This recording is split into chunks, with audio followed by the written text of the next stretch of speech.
আমি নতুন করে ওদের কাছ থেকে আরো শিখছি। আমরা আগে আপনাকে কেন পাইলাম না? প্রথম সারি আর এই দ্বিতীয় তৃতীয় সারি বলবো না, আকাশ পাতাল। এটা করতে ভালো লাগে, ওর সাথে কথা বলতে ভালো লাগে, ওর সাথে বসলে কোনো আপনার ক্লান্তি ফিল হয় না। এত ভালো ছেলে পাপা। এই সিনেমাটা আসলে কতটুকু সাড়া ফেলবে বলে মনে করেন যখন প্রেক্ষাগৃহে আসবে? ইনশাআল্লাহ আল্লাহর রহমতে ব্যাপক সাড়া পড়বে। সিএমকে কিভাবে দেখবেন? সিয়ামকে আমি আমার এই সন্তানকে যেভাবে দেখি, হ্যাঁ, আমি এই ছবিতেও আমার ছেলের অভিনয় করে রাখতেছে, তো ঠিক আমি ওইভাবেই দেখছি, ওইভাবেই আমাকে শ্রদ্ধা করতে, তার বাবার মতো করে আমাকে শ্রদ্ধা, ভক্তি এবং অমায়িক অমায়িক ছেলে একটা। উদীয়মান যে কজন অভিনেতা আছে সিয়াম আহমেদ তাদের মধ্যে একদম প্রথম সারিতে বলা যায় এবং ভালো করছে আসলে। আমি প্রথম সারি আর এই দ্বিতীয় তৃতীয় সারি বলবো না, আমি বলবো যে অডিয়েন্স যাকে গ্রহণ করবে, হ্যাঁ, তবে অডিয়েন্স যে সিয়ামকে গ্রহণ করবে সে যোগ্যতা আমার মনে হয় সিয়ামের ভিতরে আছে আর কি। সে যোগ্যতাটা স্ক্রিনের মাধ্যমে সে মানে তুলে ধরার চেষ্টা করছে এবং সে সাকসেস হবে। একই পরিচালকের দুই ঘরানার ছবিতে অভিনয় করেছেন। আমাদের এখানে ইন্ডাস্ট্রি দেখি যে একই ঘরানার ছবি করে সে একই ধাঁচের ছবি করে, কিন্তু রাক্ষসের আগে বিদায়ের ছবিটা শুটিং শেষ হয়েছে। রাক্ষস একটা অন্য জনরার ছবি, বিদায় একটা অন্য জনরার ছবি, এই দুটাকে বিশাল করে আসলে হৃদয় যা বানিয়ে থাকে সব মিলিয়ে আপনার এক্সপিরিয়েন্সটা একটু জানতে চাই। আকাশ আর পাতাল, আকাশ পাতাল। যে কয়েকটা ছবিতে অভিনয় করছি এবং নতুন প্রজন্মের যে ডিরেক্টর গুলা, এটা মানে তাদের মেধা, অসাধারণ মেধাবী ডিরেক্টর, সব অসাধারণ মেধাবী ডিরেক্টর।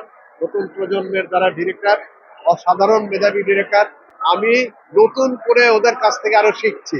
আচ্ছা, আলী কাকা সান্নিধ্য পেয়ে আসলে তারা কতটুকু আন্দোলিত বলবো? ওরা তো বলে আমাদের খুব ভালো লাগতেছে, আগে কেন পাইলাম না। আচ্ছা, আলী কাকা আপনাকে তো আমরা অসংখ্য সিনেমায় অসংখ্য ব্যতিক্রমী চরিত্র দেখেছি। এই বর্তমান যুগের ডিরেক্টর আসলে আপনাদেরকে মানে আপনাকে কতটা ব্যবহার করতে পারলো কিংবা আপনি কতটা সন্তুষ্ট তাদের উপর? ওরা তো বলে যে আলী কাকা, আলীরাজ ভাই বা কাকা, আমরা আগে আপনাকে কেন পাইলাম না?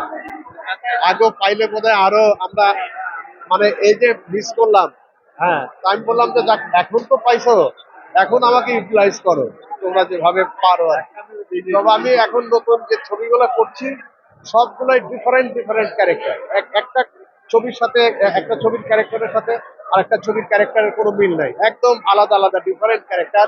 এবং সব মেধাবী ডিরেক্টর, নতুন প্রজন্মের, দোয়া করি ওদের জন্য, ওরা যেন আরো ভালো ভালো ছবি বানায়।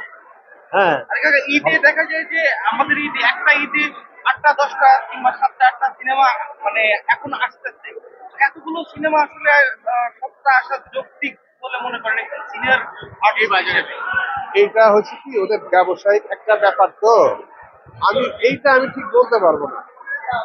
এটা আমি ঠিক আমার মানে এত ছবি আসলো, হল সংখ্যা কম, কে কয়টা হল ভাগে পাবে।